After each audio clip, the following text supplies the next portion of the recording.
how to get business clients as a lawyer, right? I have a lot of attorneys who would love to work with business clients. So what is your strategy? How do you get business clients as a lawyer? Let's take a couple of minutes because I know you a little bit, and I know you to be a very sharp business development person. I know you to be really good at marketing your practice, at law firm marketing. So many people are wondering how to get business clients as a lawyer, right? I have a lot of attorneys who would love to work with business clients. So what is your strategy? How do you get business clients as a lawyer?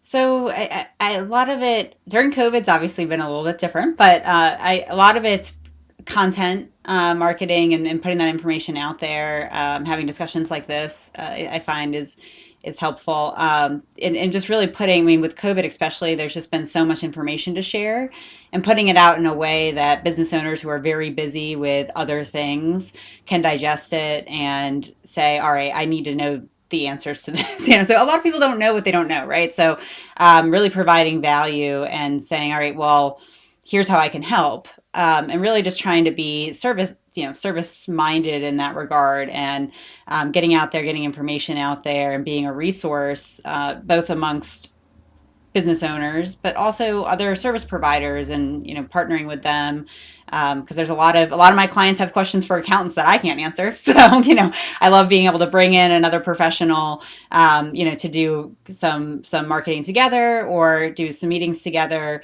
where they can answer those questions for my clients that I know that they have that I can't answer, and then we can help each other's clients out in that respect. So you're a big believer in education-based marketing to attract business clients as a lawyer. Talk a little bit about some of the really cool stuff that you've done on LinkedIn. Share with the folks who are watching, the folks who are listening, some of the really interesting content marketing, education-based marketing you've done to attract business clients.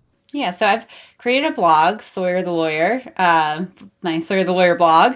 So a little play on my name there, make it easy to remember. But that's really a place where I have all of my content, and I've been placing it on LinkedIn as well, and do a newsletter. But I've been trying to really do a lot of different types of content marketing. So whether it be video, writing, little one pagers, different things, because everyone's busy, everyone's got different things going on, and everyone absorbs information differently. So I've been doing some videos with my colleague Russell Berger called OK at Work, where we're really just having these types of conversations, Dave, where it's just really practical conversations around, well, what are employers and business owners asking themselves right now? There's a lot of questions and a lot of things to deal with, and what's some practical advice and some things they should be thinking about. So really trying to, as I kind of started this conversation, really trying to meld those two things together, the practical and the informational, and saying, all right, well, here's the law, here's the rule, here's the thing you need to be paying attention to, but what do we do with that? Where do we go from there? And so that's really what my Sort of the Lawyer blog is really focused around, is the practical piece of that, because we all live in the real world, and have to try to figure out what to do with this information, right? One of the things you mentioned for attracting business clients that I think is really sharp is doing some strategic alliance marketing. So if you were going to go out and do a joint seminar, let's say you did it during COVID times, you're going to do it virtually, but maybe in person as things begin to open up. Who would you, as a business lawyer, who would you connect with for a strategic alliance partnership for education-based marketing? Who'd be your ideal person to work with? So who I've worked with in the past, it's been great, is I mentioned accounting or tax. That's been huge during COVID, especially because there's just so many things that, a lot of this legislation that's come out has checked both of those buckets, has had to do with the finances and the tax side. And there's been a lot of interplay. So we've got the Families First Coronavirus Response Act, say that 6 times fast, I dare you. But that had to do with tax credits, right? And how employers are going to get, so that was leave that people had to, employers had to provide, or business owners had to provide to their employees for whether they got sick with COVID or had childcare responsibilities. And then the government was going to reimburse businesses, or is reimbursing businesses for that leave. Well, part of that's through a tax credit. And how does that work? And what's the we can say that that's how it works, but how does it actually work? What do I need to ask my, to your point, Dave, about like what questions do I need to ask these professionals in my life? It's like, well, what do I need to ask my tax professional? What documentation do I need to keep? How do I not end up in a situation where I get to the end of the year and go, oh crap, did I save all the right information? So that one's been one that I think really, having an attorney and having an accountant are really those two people that really, when you're starting a business, that you need to be talking to, I would say. So people ask me all the time, how do I find the right business lawyer, or how do I find the right lawyer for my small business? What would you tell them? I would say that you want to see who is, I think right now the internet's obviously got a wealth of information. So that's one place. It's just kind of see who in your area is speaking on the topics, or putting information out there on the topics that you're looking for help with. Also, it's a lot of it's recommendations, talking to other people, because there's a lot of lawyers out there. There's I know, Dave, you know a lot of them. There's a lot of attorneys out there. So you want to see who's going to be a good fit as far as making sure they're thinking about that practical piece. And I think that a way to kind of vet that is through talking to professionals that you work with, but then also just seeing what their footprint looks like, seeing what kind of work they do, and talking with them to see if they're going to ask you some of the questions that I shared with you here today, Dave, and really drill down into your business and really get to know you and your business. Are they asking you those questions, or do they seem like they just are like, all right, you need a contract. All right, I'll put one together for you.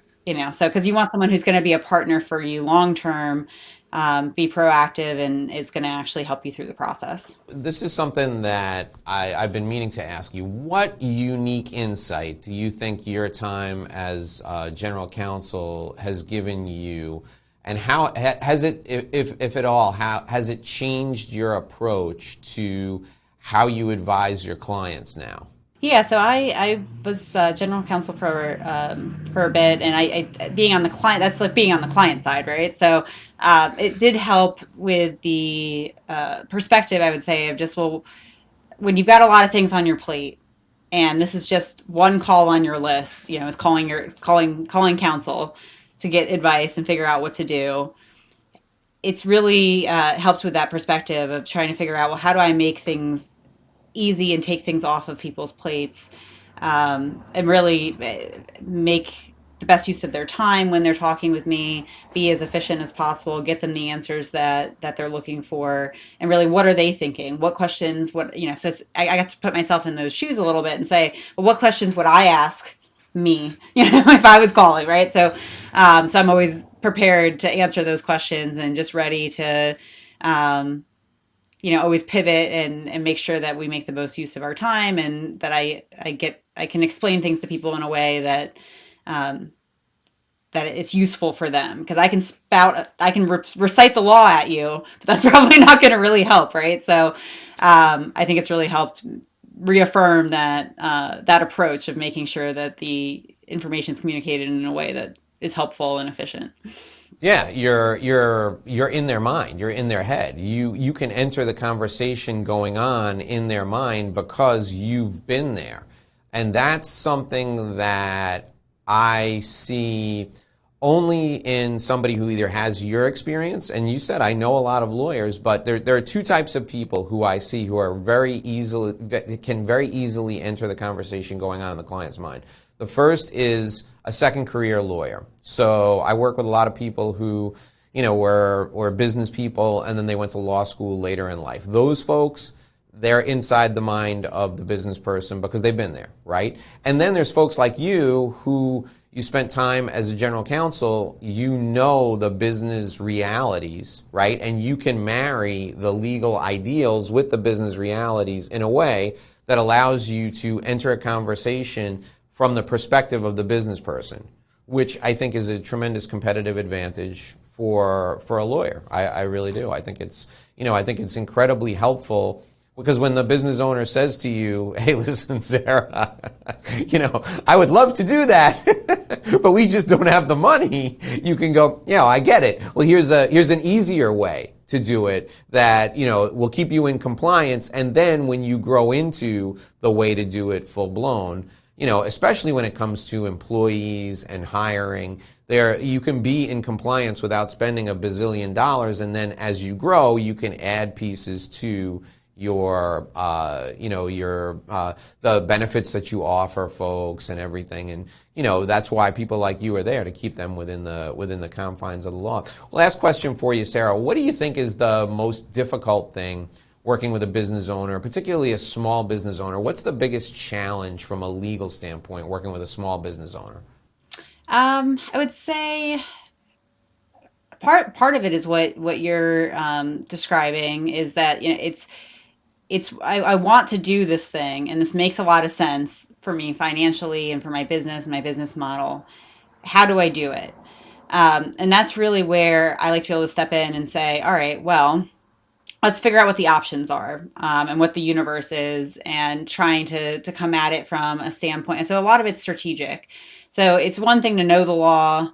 You need to, that's the bare minimum. You need to know what the rules are, what the rules of the game are. But then it's taking that next step. And every business owner is different. So everyone's got different risk tolerance. And as I work with a client more, I get to know kind of where they are on the spectrum. And a lot of times can get more efficient with those conversations and strategy conversations, because you can say, all right, well, I know, X, Y, and Z client over here would probably handle this situation this way and would make this choice.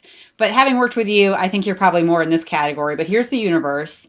Here are options. Here's the risk associated with those options.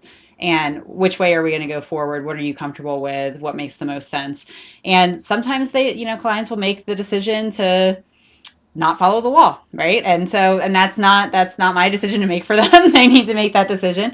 And I always say, as a litigator, I'm here. So if it does hit the fan and you end up in an issue, that's another benefit of being on both sides, is that we do everything we can to assess the risk, and sometimes the risk is worth taking for some folks depending on their tolerance. So, and I'll always be here to make the creative argument on the back end. All right, Sarah, so how can people get a hold of you if they want business advice, if they want legal advice, if they need help with litigation because they didn't follow their lawyer's advice? How can they get a hold of you? Whether they're in Maryland or not, they can always call, and you can, if they're not in an area that you're licensed, you can definitely connect them with somebody who can help them. How can they get a hold of you? Yeah, so one way is you can Google Sawyer the Lawyer, check out my Sawyer the Lawyer blog, which has my contact information and my information. But also my email address is sarah.sawyer, and it's Sarah with an H, very important.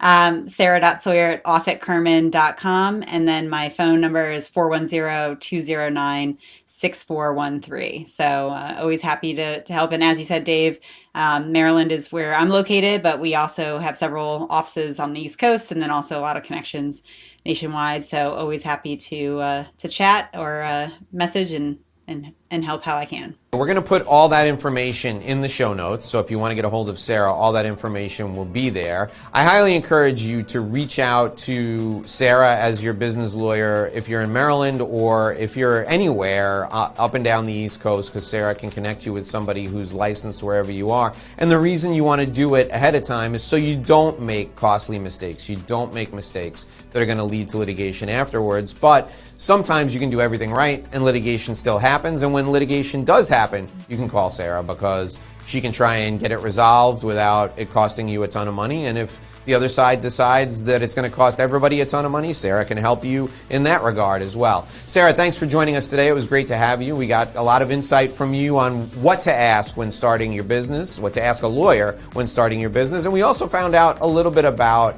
how to get business clients as a lawyer. So thanks again for joining us today. Thank you so much for having me, Dave. All right, folks, that'll do it for this episode of the Inside BS Show. We'll be back here again tomorrow for another edition of our show. Until then, here's hoping you make a great living and live a great life.